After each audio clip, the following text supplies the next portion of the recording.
Well, it was last week when a horrific crash on the Harbor Bridge killed 2 people.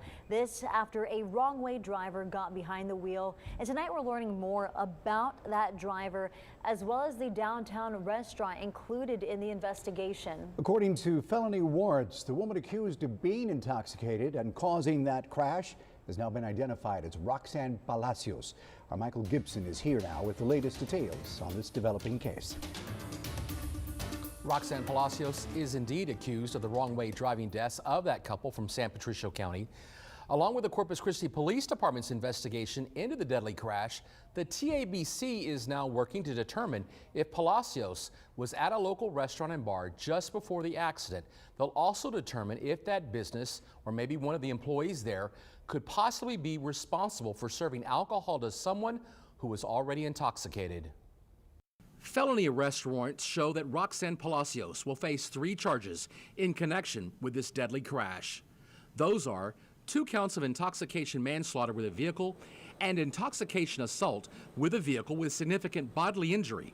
Palacios is accused of driving the wrong way on the Harbor Bridge back on November the 2nd and killing Matthew Bonda and Betsy Mondojano. We've also learned that the TABC is investigating the case.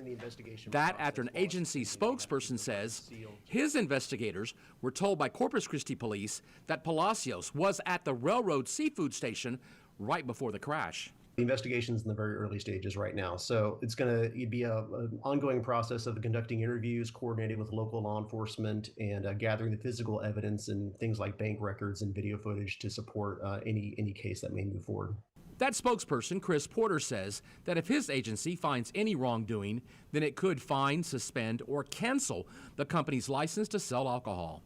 We came here to the Railroad Seafood Station to get a comment from someone, and the manager here said no one is talking.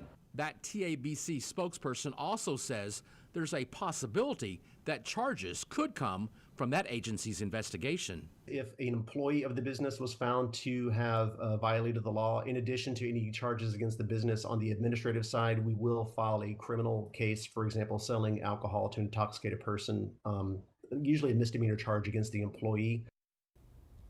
That TABC spokesperson also says there's no timetable on its agency completing the investigation of the Railroad Seafood Station. They say there are a number of factors that can affect their case and the timing of its completion. Rudy, Leslie. All right, thank you, Michael, for that.